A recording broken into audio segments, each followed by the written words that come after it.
Hello and welcome to Supposedly Fun. My name is Greg and I'm here today to do the end of the year book tag. This is something I've done on and off through the years since I had a booktube channel. And I admit I had completely forgotten about this book tag, and then I saw that Jen the Librarian did it. I'll link her version of this video down below. And it just made me think that this would be a really fun time to do this and check in with what I am planning to do with my reading and what I want to fit in before the end of the year, because the end of the year is coming, whether you like it or not. It is almost here. I credited the tag creator as Ariel Bissett. I will link her channel down below as well if you'd like to check that out. I will also have earlier versions of this tag that I have done down below if you would like to take a trip down memory lane. I don't do a whole lot of tag videos. It feels like at this point, a lot of the ones that I do are sort of recurring ones, like the mid-year book freakout and this one, things like that. So it just felt like a fun thing to do. So rather than justify why I'm doing this, let's just dive right in. There are 6 prompts to get through. The first one, are there any books you've started this year that you still need to finish? The only answer I have for this is the books that I'm currently reading, because I'm not finished with them, but I want to finish them. Obviously, that is probably not the spirit of this question, like, at all.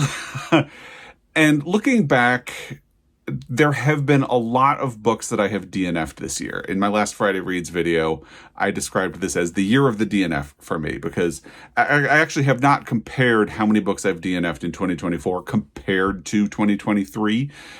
But it feels like I'm sort of in the groove of letting go of anything that's not really suiting my reading needs, my mood, or anything like that. If I'm not enjoying it, what's the point of trying to force myself to finish it? So I've really embraced that.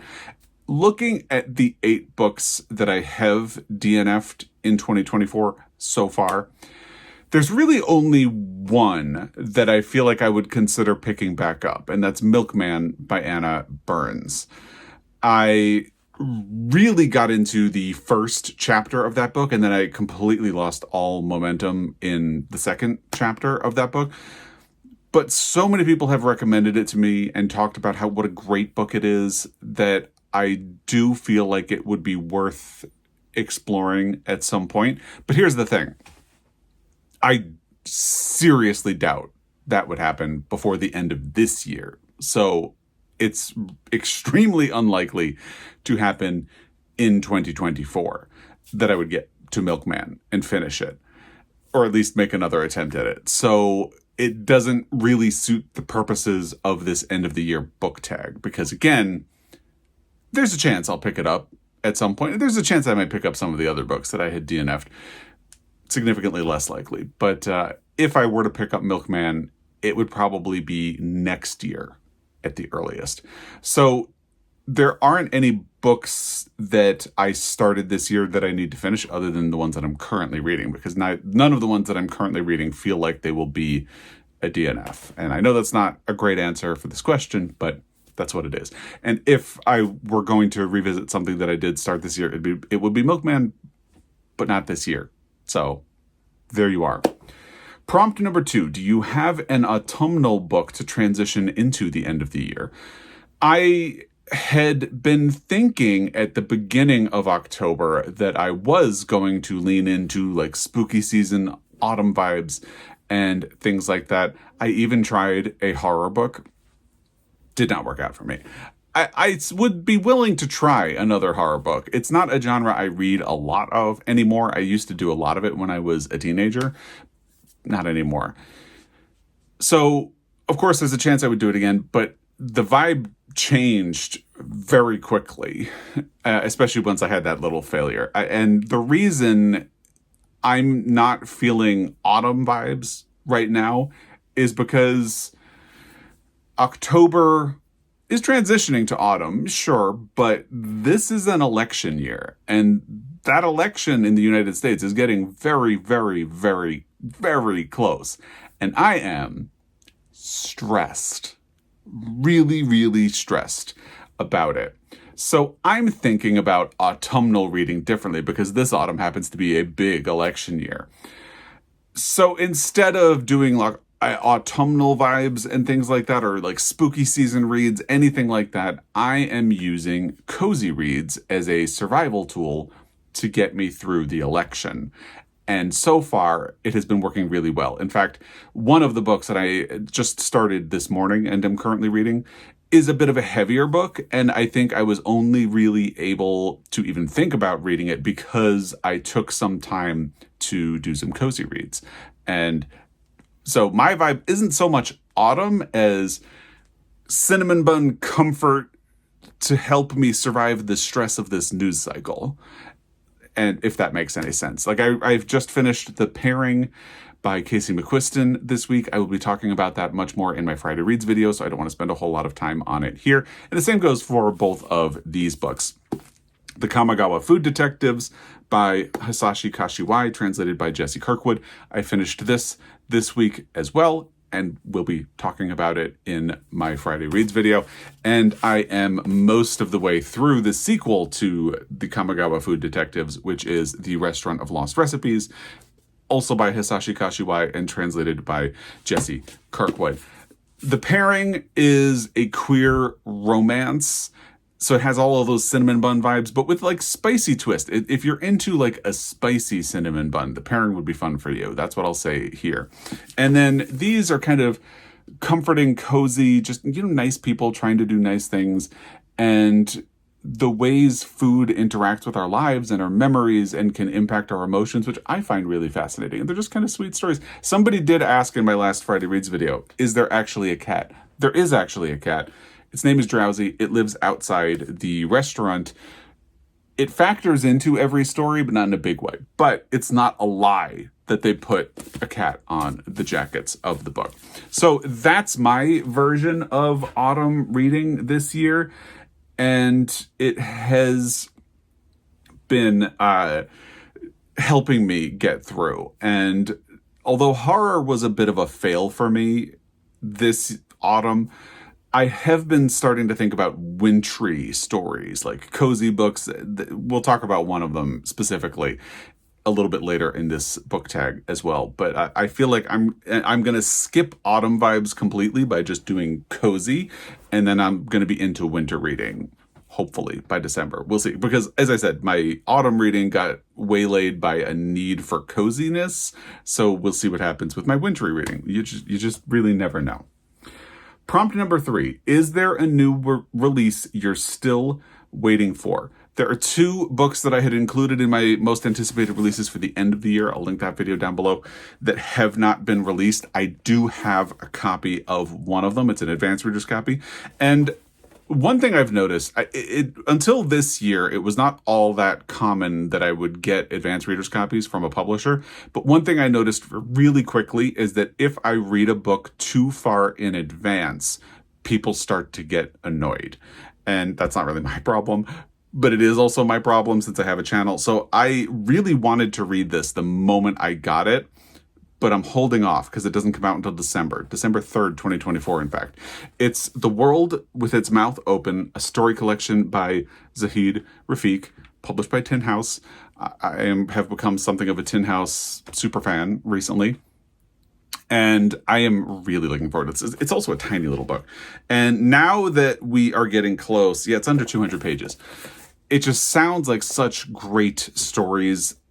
It has blurbs from Omar El-Akkad, and it sounds so good, and I'm really excited. And actually, when I was at that trade show at the end of September, beginning of October, I got to meet 2 different people from Tin House, and I mentioned that I was dying to read this book, and she said that it's one of her favorite books that she's read this year, and I'm so excited. So I will have affiliate links to all of the books that I'm going to talk about in the description box down below. Obviously, if you click on this one, it will be a pre-order link because it will not be out until December 3rd. But I'm really looking forward to this book. The other one that has not been released yet is Time of the Child by Niall Williams. I managed to read This Is Happiness by Niall Williams earlier this year, and although I thought it was a little bit too long, I really loved the way Niall Williams tells a story, and this Time of the Child is not a strict sequel to This Is Happiness, but it is set in the same town in Ireland, and it sounds like it could be really interesting. So that would be the other new release that has not come out yet.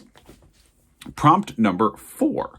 What are 3 books you want to read before the end of the year? I am cheating because my channel, my rules. You say 3, I'm going to talk about 5. I was trying to narrow it down to 3, and I thought, 3 is a kind of arbitrary number. I'm just going to talk about all 5, and it's going to be okay. So let's jump in. First is a fairly new release, The Mighty Red by Louise Erdrich. I have been thinking about reading all of Louise Erdrich's books at some point. She is a Pulitzer Prize winner. She's part of that Pulitzer family of authors that I am so obsessed with. She has written some really great books like The Plague of Doves, Love Medicine, Roundhouse is pretty good, and she's written some books that kind of missed for me, but she is an author that I am endlessly fascinated with. So this is a new release. It came out, I want to say the very first Tuesday in October, because I was in Portland and I managed to pick this up at Powell's. Spoiler for my book haul for this month. And I'm really looking forward to reading this book. I have had some mixed results, mostly with Louise Erdrich's newer releases, but I am so excited to read this book because she's just, as I said, an author that I find incredibly interesting. And it's signed. You can't really see too well. I actually have a signed copy of Love Medicine as well because I got it at Louise Erdrich's bookstore, which is called Birch Bark Books. I was going to look to see if I have a bookmark for it, but first of all, I have a lot of bookmarks on my desk, so I don't want to wade through them right now. And as I'm thinking about it, I'm pretty sure it's on this corkboard back here. So if you ever are wondering about a lot of the stuff behind me, this corkboard is full of bookmarks for bookstores that I have visited, and I'm pretty sure Birch Bark is somewhere on the bottom half of that. So The Mighty Red is definitely a book that I want to read before the end of this year. The next one, I really haven't done anything for my Pulitzer Prize project this year. I'm doing a project. I'm trying to read all of the books that have won a Pulitzer Prize for fiction. And this year, I seem to have unexpectedly, like without planning it, taken a gap. The only book I've read for my Pulitzer Prize project this year was this year's winner, which was Night Watch by Jane Ann Phillips. And I did not like it. I'll link my video about it down below if you'd like to check that out. Now, I had decided that I was going to do Housemaid of Dawn by N. Scott Momaday as the next book for my project because N. Scott Momaday passed away at the beginning of 2024. And then I decided over the summer that I feel like I would need to do another book that's a Pulitzer winner as a sort of intro to N. Scott Momaday and why he is such a significant Pulitzer Prize winner. That book is Laughing Boy by Oliver Lafarge.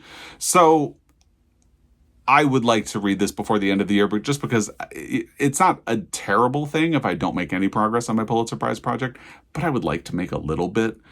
And this would sort of incrementally push me in the right direction. So, and especially since now I feel like I don't want to be unkind to this book because I haven't read it. I have no idea what the quality is, but the feeling starts to be that I've set a roadblock for myself before I can read what I want to be the next book, where it's like, I have to do this and then I can do that.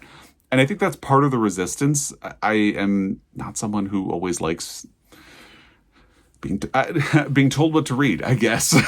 I like choosing what I'm going to read. So the right thing to do is to read this before N. Scott Momaday, but we'll see. So I would just like to do something for my Pulitzer Prize project before the end of the year. And, we'll see what ultimately happens with that.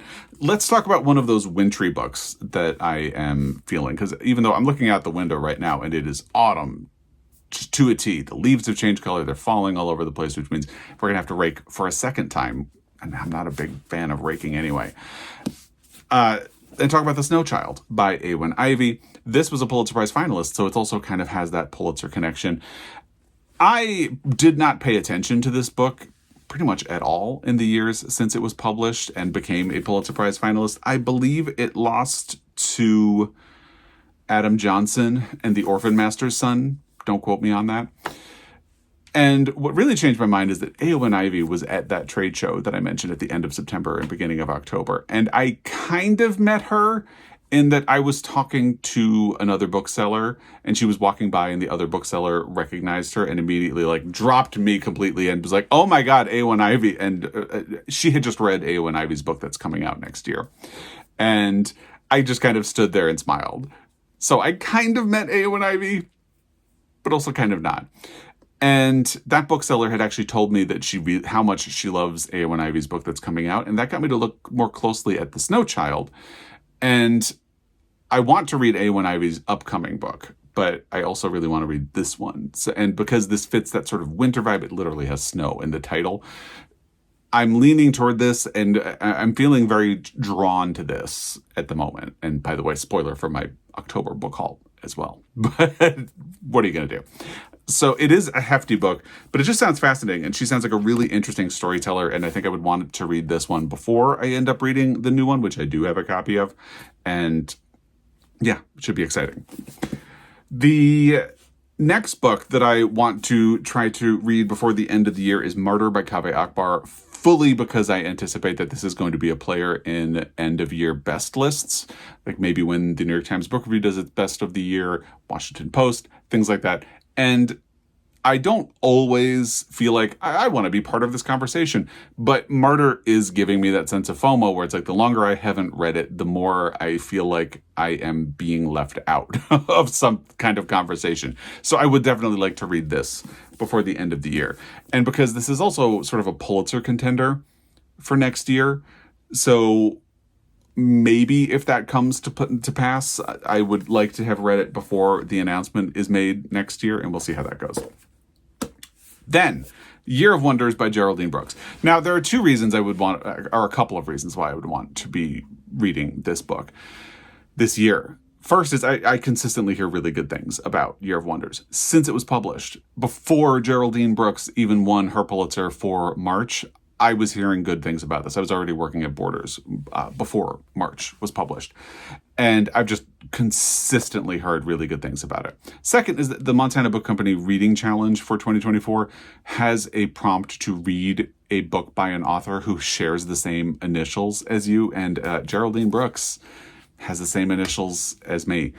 So kind of a good excuse. It's also a short book. And I had been kind of wanting to read this, but, with recent goings on with the pandemic, it's 293 pages. So it's actually longer than it looks in this tiny little book. I just didn't feel like reading a book that's set during the plague, but this would probably be a good time to do that. I'm feeling a little past all of the stress and anxiety of that, and I'm just fully focused on election stress at the moment. So I would like to try to read it before the end of the year. I don't know if I'm going to complete the Montana Book Company Reading Challenge this year. I will have a link to it on Storygraph. If you are, let me know, because some of the prompts that I have left are the much more specific ones. I'm much further along in it than I had thought I would be. I went through the challenge on Storygraph, and I think I would only have about 5 prompts left. But they are the ones that are a little more specific and pointed, like read an author whose initials match yours. So I would have to read intentionally in order to do them. And I'm not sure. I'm a mood reader. I never know at any given point how intentionally I want to read. I prefer to just read whatever fits my mood in that moment. But Year of Wonders is definitely part of that. And, if we're going to be super picky and say, okay, well, you chose 5 books for this prompt, what are the ones that you... which ones do you feel more likely than not to try to do? I feel like Mighty Red, Martyr, and Snow Child. I think if you really want it to be 3, here you go. Martyr, Snow Child, the Mighty Red. Those are the ones I would prioritize first, but I don't want to leave the other ones out. So there you go. Next prompt. Is there a book you think could still shock you and become your favorite book of the year? Interestingly, there's not been a whole lot of movement in my favorite books of the year so far since the midpoint check-in that Joel and I did, which I will link down below. I think 1 or 2 books have made some movement in my top 10 since then. I do think there are some books that could definitely shake things up. I mean, Murder could, but given that it's a bit of a cilantro book, some people like it, some people don't like it. Maybe. I'm feeling pretty confident about Snow Child, actually. The more I pay attention to it, the more intrigued by this book I am. So I think Snow Child could be a player. I feel like this is a situation where I am either going to be enthralled by this book or I'm not going to like it at all. And we'll find out what it is. But I definitely think there's potential for the Snow Child to become a player. Mighty Red could really go either way because, as I said, I have been sort of mixed on Louise Erdrich's recent books, but I've heard really good things about this one and that it's a bit of a return to form to some of her earlier books. So Mighty Red could absolutely still be a player or a contender. If I do read Year of Wonders, as I said, I just consistently hear great things about this book. So it could ultimately be a player if I manage to get around to it. And if this is as good as I'm anticipating, The World with Its Mouth Open could also be a big contender when it comes to my end of year best list. So we'll see, because as I said, there has not been a whole lot of movement between July and now when I'm filming this toward the end of October, but there's a lot of room for stuff to happen so far. Prompt number 6, the final prompt for the end of the year book tag. Have you already started making reading plans for next year? No. In fact, every year I feel like I start wanting to move closer and closer to just not having plans at all. I don't even think of plans or goals. I think of them as intentions.